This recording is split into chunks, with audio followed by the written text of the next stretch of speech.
Guys, welcome back. It is Racer X, and today I actually want to talk about the Hellcat, specifically the engine. And I actually want to make an argument for why I feel like the Hellcat may actually be, if not one of the most iconic engine ever produced by a car manufacturer. So very interesting points to make on this. It should be an interesting one. Also, guys, if you are new to the channel, make sure you hit the subscribe button right down here in the corner. Hit the notification bell, and we are off. We got the 1,000 horsepower Hellcat.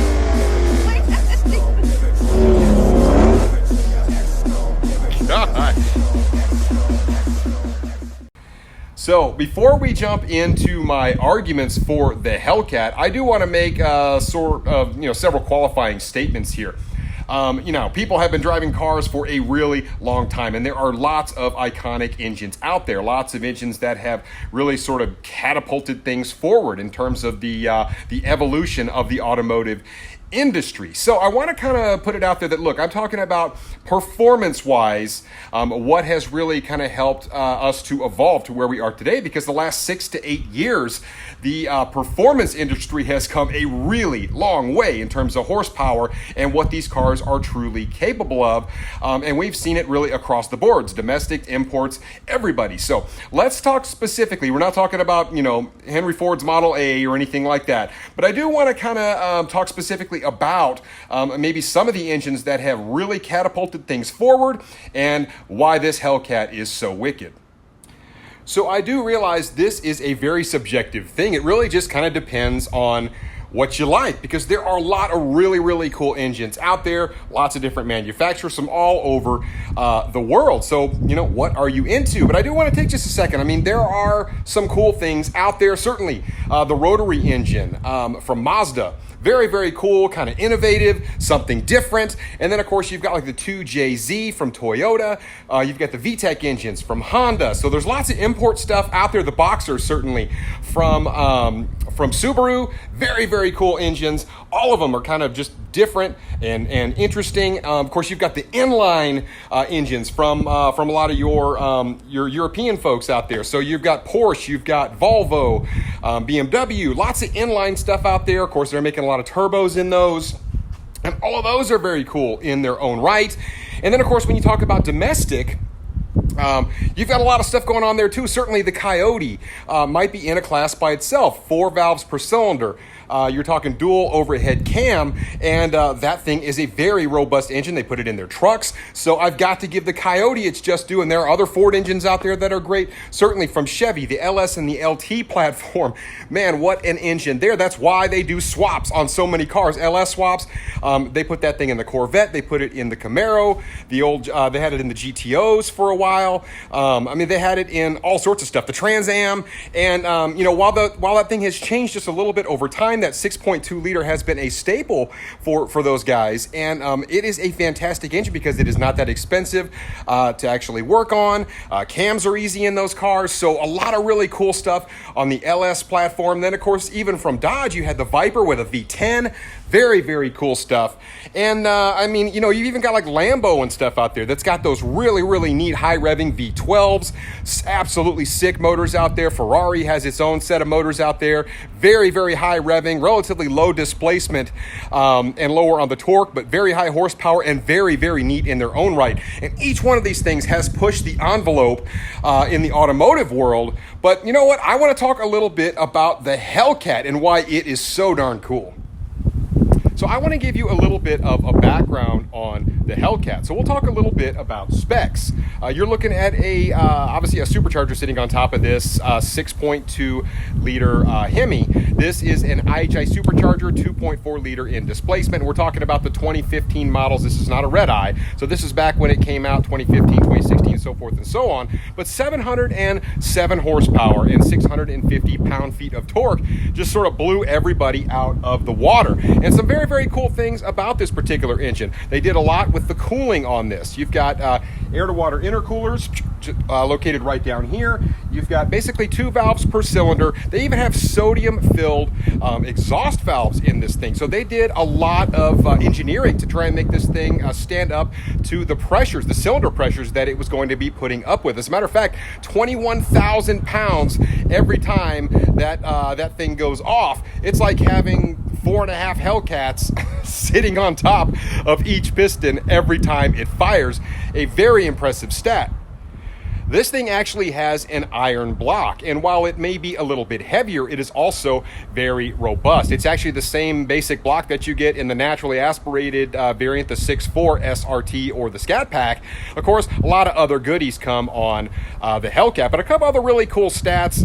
This particular thing at sea level is about 11.5 pounds of boost that you're going to get through the twin screw supercharger. And one stat that I think is actually really, really cool about the Hellcat is actually at 1200 RPM, so really just above idle.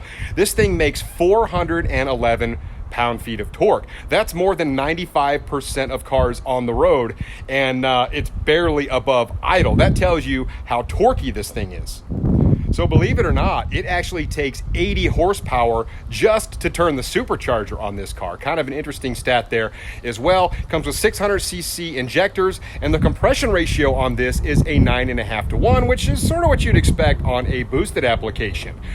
So a very, very cool engine when the Hellcat came back out in 2015, and the fact that they put it in both the Charger and the Challenger sort of blew everybody's mind. And when it came out, it was the fastest sedan and also the fastest muscle car in the world. It really set the automotive world ablaze. So when you're behind the wheel of a Hellcat, it just has a very special feeling. I mean, one, because obviously the Hellcat is sort of this iconic, huge horsepower figure engine. Now they've stuffed it in all these platforms, and it really doesn't matter what platform you're driving. There's a lot of street cred to a Hellcat, and it's like even when you're cruising around, people will say, hey, look, you know, I was able to stay up with a Hellcat. I beat a Hellcat. I mean, it kind of just is that benchmark for fast, and there's something to be said for that. And like I said, when they're putting it in this many platforms, Dodge has really done something special, because you can make even a third row like in a Durango something that is iconic and still fast, and hardly any other companies out there have been able to do that.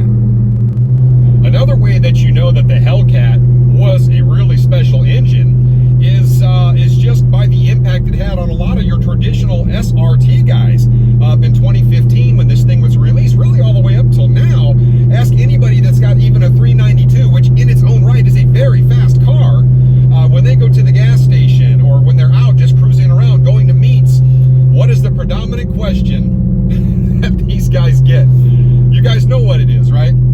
Is that a Hellcat? And that probably became the bane of your existence if you are an SRT guy, a 392, even an RT guy. You know, just because it's not a Hellcat doesn't mean it's not awesome. But you know what? Like I said, there was that perception out there. Everybody had that sort of Hellcat target, the Hellcat bad boy status symbol. And that's what everybody wanted to know, right? Is that a Hellcat? So back in, say, the 60s and 70s, Mopar was really where it was at. They kind of ruled the streets with some of their offerings. They had some of the baddest engines out there, and they were extremely relevant. They kind of cemented themselves as this company that just really did not care. They were all about the muscle. Then we kind of went through the 80s, the 90s, and the 2000s, where, yeah, they were still relevant, but they weren't blowing anybody out of the water by any stretch of the imagination. Truth is, a lot of the competitors caught up. Even the import guys, they caught up as well. And it really wasn't until the release of the Hellcat in 2015 where Dodge kind of re-cemented their legacy of that company that just, we don't care what's going to happen, because guess what? We're going to stuff a 707 horsepower engine into a muscle car, sell it to the general public, and guess what else we're going to do? We're going to stuff it into a sedan as well. And that just blew everybody's mind, because as I mentioned before, up until that point, Shelby kind of was ruling the streets with this 642 horsepower beast, you know, that Shelby they had out back in the 2013, 2014 days, and really nobody could touch that for a while. That was a manual car. This car came out with an automatic transmission that was bad to the bone, and then all of a sudden Dodge really did become very, very relevant once again. So what are my main arguments for the reason why the Hellcat may very well be the most iconic engine ever made? Well, obviously we know the Challenger and the Charger were big sellers. Matter of fact, they had over a year and a half where they simply could not fill enough orders. People just could not get enough of this thing. Now, I realize that happens with limited production cars like Shelby's and some of the stuff that's out there. For a while, yeah, they're unattainable. But I have to tell you that when they stuck this engine in these sedans, not only did it make it the fastest sedan or the fastest muscle car in the world or whatever, but a couple years later, they started sticking it in SUVs, and then all of a sudden, you had the Trackhawk. Instantly, it was the fastest SUV in the world. And now with the announcement of the Durango Hellcat, that will be the fastest third-row SUV, as far as I know, in the world. They haven't released all the stats on it, but you can bet that's probably going to be a thing. The Hellcat also was the base for, of course, what now is the Red Eye and the Demon that came out in 2018, which is the fastest production car on the track ever made. So you've got to give the Hellcat its props for that alone.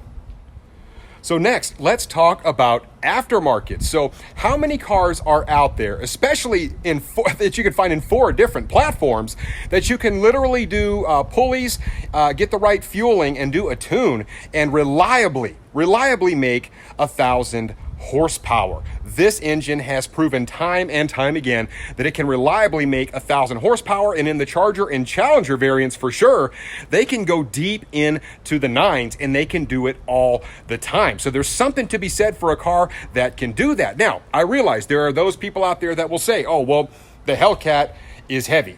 Well, you know what? You're right. But it still runs that fast. That's what's so amazing about that. So I want to pose this question to the people that say that. Can you imagine if the Hellcat, and it's not the engine's fault that the car is heavy. So we're talking about the engine here. But can you imagine if the Hellcat actually weighed, the Hellcat Charger or Challenger, actually weighed what a Mustang GT weighs? Well, this particular car is capable of running in the mid-9s, and it is 4,500 pounds. So let's say we're 800 pounds lighter than that. Well, guess what? That car is now in the 8s, and it's going to do it fairly reliably. Even stock, even from the factory at 707 horsepower, if it weighed as much as a Camaro or a Mustang GT, guess what? This car is touching the 9s from the factory. There's something to be said for that.